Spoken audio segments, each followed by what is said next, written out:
des pionniers.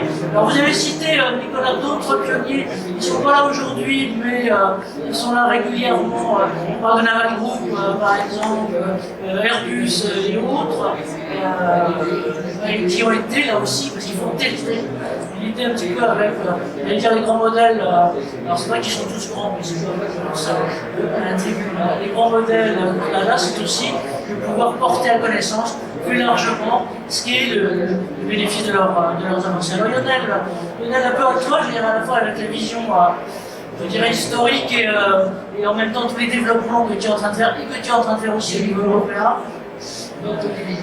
Message fort. Bonjour à toutes et à tous. Donc effectivement, moi je travaille sur les exosquelettes depuis 2015 à peu près. J'ai un peu tout testé, ce qui existait, ce qu'on pouvait tester, j'en ai validé une dizaine ou trois quarts.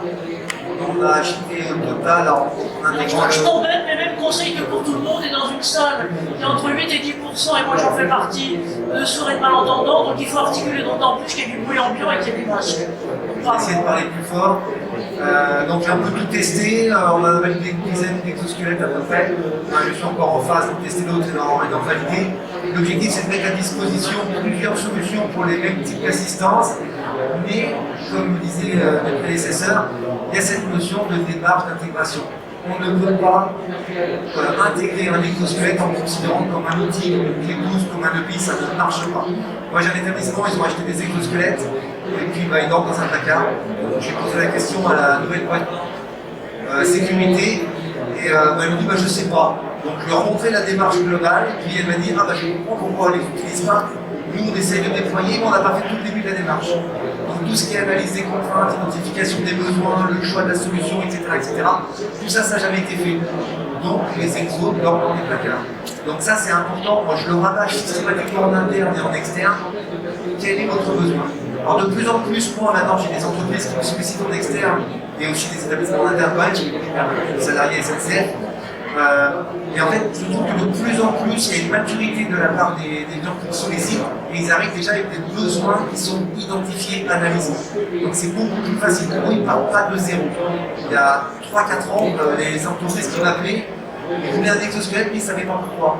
Peut-être parce que c'était la mode, mais ils n'avaient pas identifié les besoins. Donc ce travail est très important à faire.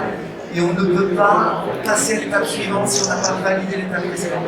Et même avec ça, on n'est pas sûr qu'à la fin ça va fonctionner. Je vais prendre un exemple, avec Sébastien qui est de la salle avec d'un technicien.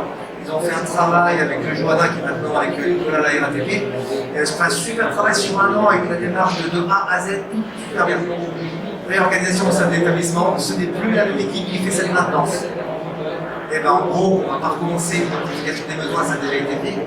Et toute la phase de formation des agents, refaire des tests locaux avec d'autres agents, revalidation, etc., là, il faut la relancer au produit. C'est pour ça que c'est un accompagnement, pour l'instant, permanent. Je dirais qu'on n'a pas de... J'ai discuté avec une personne de l'INRS, pour l'instant, elle ne peut pas lire. Au bout de temps, pour arrêter l'accompagnement. Moi, je pars du principe que nos enfants, dans 10 ans, quand ils vont travailler, ils ne se posent plus la question. Bon, la mienne, elle a 13 ans, depuis 5 ans, tous les exos, je peux faire essayer, je le fais, c'est marrant avec les photos. Et quand elle intégrera le monde du travail, les exos, ça sera naturel pour eux. C'est leur génération. Il y a de plus en plus d'écoles d'ingénieurs qui sont sur le sujet. Moi, avec les étudiants à la fac, je travaille beaucoup sur le sujet. Quand cette génération va arriver dans le monde du travail, il y aura déjà des connaissances, il y aura une culture autour des exos qu'il n'y avait pas il y a 4-5 ans, qu'il n'y avait pas il y a 10 ans, depuis c'était pas ça. Et je crois que ça va améliorer les choses, mais il faut être très vigilant sur la démarche d'intégration. Il suffit d'un oubli et on est obligé de redémarrer à zéro, ça ne marche pas. Merci Lionel de mettre en avant ce qui est le facteur essentiel, qui est le facteur humain. Le précédent UX Forum qui était en distanciel parce qu'à ce moment-là on avait pas la possibilité de se voir, mais qui était notamment sur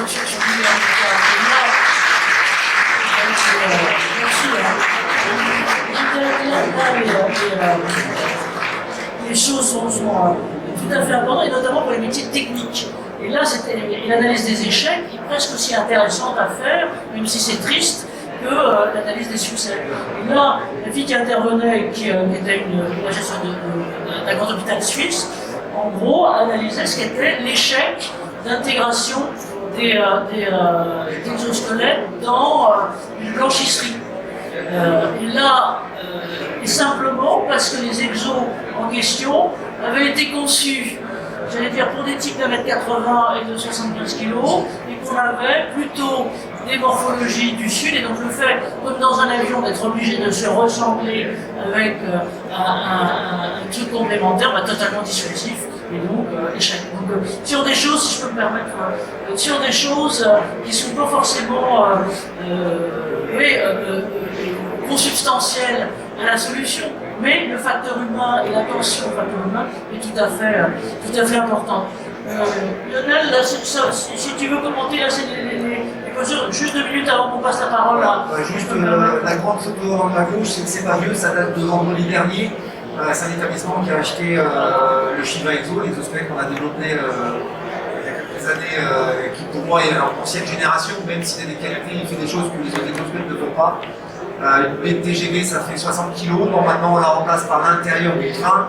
Il y a des sièges, il y a des tables, il y a 2 agents, c'est très compliqué, on est très contraint. Et en fait, il y a un des BX qui s'est dit pourquoi je ne n'essaierai pas par l'extérieur avec des exosquelettes. Donc, on a testé, globalement, ça marche. Alors, on a à peu près, je dirais, 40 kg, tout compris d'assistance, pour un poids de charge qui fait 60 kg.